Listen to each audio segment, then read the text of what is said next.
నేను ఇన్స్టాగ్రామ్లో వీడియో పెట్టాక మా ఫ్రెండ్ ఒక కమెంట్ పెట్టింది. ఆ కమెంట్ ఇర్రిలివెంట్గా ఉంది. దాన్ని వ్యంగ్యంగా తీసుకోవాలో ఎలా తీసుకోవాలో నాకు తెలియట్లేదు. ఒకసారి మీరు అవి కమెంట్ చూసేయండి. మాస్టారు, కెనడాలో స్టీల్ పినీస్లు దొరుకుతాయా?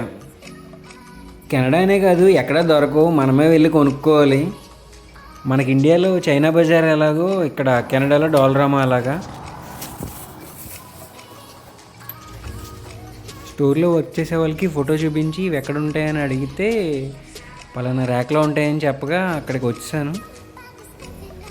కమెంట్ బాక్స్లో అడిగిన స్టీల్ పినీస్లు ఇవే. స్టీల్ పినీస్లోనే కాదు, ఇంకా చాలా ఐటమ్స్ ఉంటాయి. లైక్ రంగురంగుల దారాలు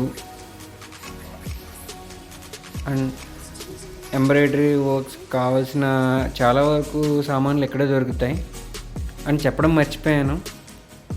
చూశారు కదా, దీని ప్రైస్ వచ్చేసి $1.25. చాలా వరకు చిన్న చిన్న వస్తువులన్నీ ఇక్కడే పర్చేస్ చేసుకోవచ్చు. వీడియో స్టార్టింగ్లో చెప్పినట్టు చైనా బజార్ లాగా అన్నీ ఉంటాయి.